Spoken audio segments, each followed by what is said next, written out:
Hey guys, in this video I'm going to show you the technique to use when you have a curved cut piece and you need to sew it to a straight edge. So you have two pattern pieces, one is straight and the other is curved. So this could provide a little bit of a challenge with connecting these smoothly, not having any puckering, and making sure that the seam lines will match up.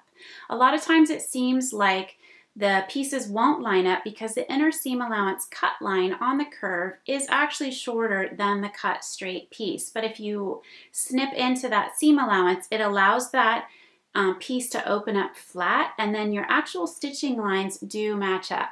So it's a critical part in understanding how patterns are put together and pattern drafting and how that works. But I think a few hands-on demonstrations will really help you with the confidence to really just tackle these projects and successfully sew these types of seams.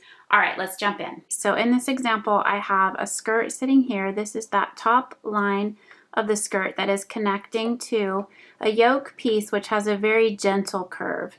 So this piece right here, I've gone ahead and I've cut slits into this seam allowance line just beyond where the stitching will be. So the little notches are less than 1/4 of an inch, or the little slits right here.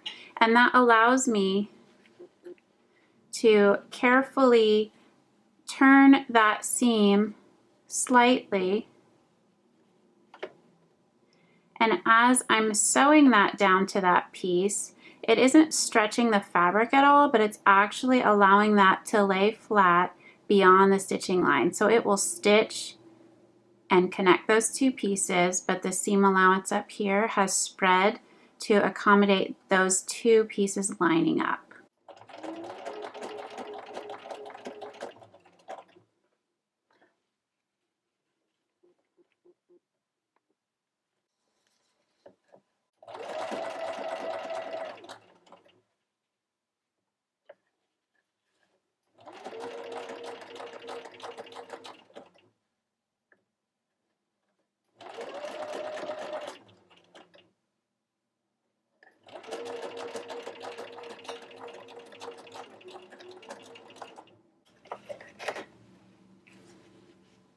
So there you can see then that allows the skirt to hang back down, and I don't have any folds at all along that stitching line itself.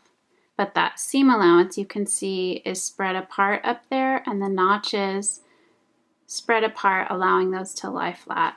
And then when that seam allowance is pressed back up, it continues to allow that to lie in the right direction.